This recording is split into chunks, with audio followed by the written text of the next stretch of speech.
क्या आपने कभी सुना है कि कोई देश अपनी ही जमीन पर अपनी ही जनता पर हवाई हमला कर दे, अपने ही लोगों पर JF-17 फाइटर जेट से बमों की बारिश करे और मौत के घाट उतार दे सबको?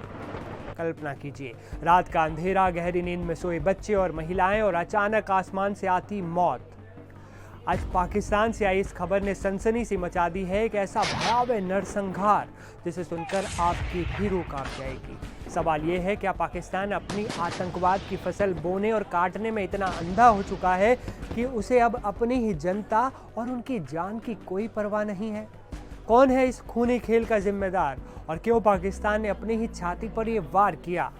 सस्पेंस, गहरा दर्द और पाकिस्तान की सत्ता को आईना दिखाने वाली इस रिपोर्ट के लिए तैयार हो जाइए। नमस्ते, मैं हूं असीम और आप देख रहे हैं NDTV इंडिया। पाकिस्तान ने अब अपनी ही जनता पर हवाई हमला कर दिया। खैबर पख्तूनख्वा का मतरे दारा गांव, ये नाम अब पाकिस्तान के इतिहास में एक खूनी अध्याय के रूप में दर्ज हो गया है। पाकिस्तानी वायुसेना ने यहाँ JF-17 लड़ाकू विमानों का इस्तेमाल करते हुए कम से कम 8 LH-6 बम गिराए और नतीजा 30 बेगुनाह नागरिकों की मौत, इसमें महिलाएं और मासूम बच्चे भी शामिल थे। रात के करीब 2 बजे जब सब सो रहे थे तभी मौत के गोले बरसे, 5 घरों को निशाना बनाया गया और इन घरों में सिर्फ निर्दोष लोग थे। 20 से ज़्यादा लोग घायल, कई मलबे के नीचे दबे हैं और मरने वालों की संख्या बढ़ने की आशंका है। सोचिए, बमों की आवाज़ से जब लोग सोते हुए जागे होंगे तो उन्होंने क्या मंजर देखा होगा। बच्चों के चिथड़े, महिलाओं के बेजान शरीर, ये तस्वीरें और वीडियो इतने विचलित कर देने वाले हैं कि उन्हें दिखाना भी मुश्किल है। ये कोई आतंकी हमला नहीं था दोस्तों, ये पाकिस्तान की अपनी सेना की तरफ से किया गया हमला था। वो पाकिस्तान जो सालों से आतंकवाद को पालता रहा है, उसे अपनी रणनीतिक गहराई बताता रहा। और जब भारत ने ऑपरेशन सिंदूर के दौरान पाकिस्तान और POK में मौजूद 9 बड़े आतंकी ठिकानों को तबाह किया, जब पाकिस्तान को पता चल गया कि भारत अब घर में घुसकर मारता है, तो अब पाकिस्तान ने अपनी भड़ास अपनी ही जनता पर निकाल दी। जी हाँ, अब सवाल है, क्या पाकिस्तान इतना बौखला गया है कि उसे अपने ही नागरिकों में आतंकवादी नजर आ रहे हैं, या फिर ये अपनी नाकामी छुपाने का एक और घिनौना तरीका है? ये हमला सिर्फ एक बड़ी गलती नहीं है दोस्तों, ये पाकिस्तान की सरकार और उसकी सेना की मानसिकता पर एक गंभीर सवाल भी है। वो सरकार जो अपनी जनता को सुरक्षा देने के बजाय उन पर ही बम बरसा रही है, उनकी जान ले रही है।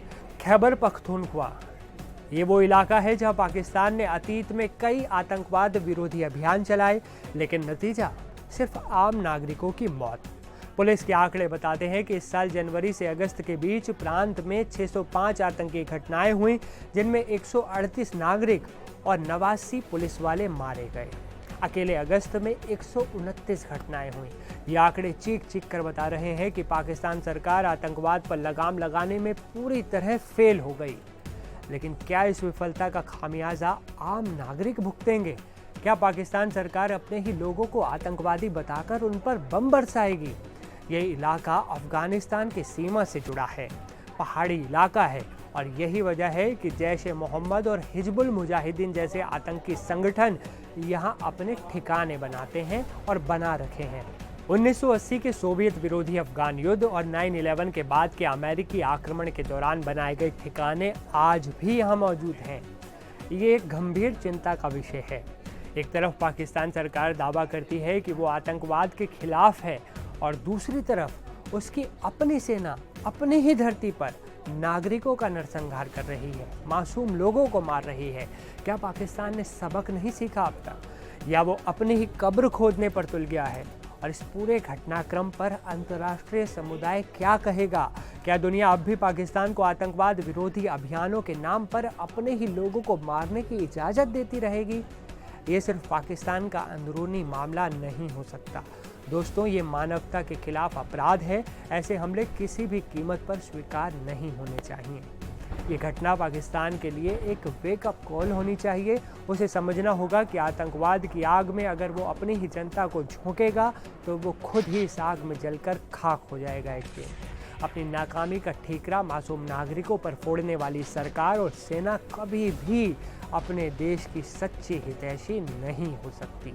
इस घटना की निष्पक्ष जांच होनी चाहिए और दोषियों को कड़ी से कड़ी सजा मिलनी चाहिए। लेकिन क्या ऐसा होगा? पाकिस्तान की सरकार को अपनी प्राथमिकताएं तय करनी होंगी, आतंकवाद या अपनी जनता?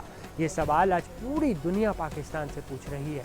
आपका क्या विचार है इस पूरे खूनी खेल पर? अपनी राय हमें कमेंट में ज़रूर बताएं और देश और दुनिया की तमाम बड़ी और अहम खबरों के लिए देखते रहें NDTV इंडिया।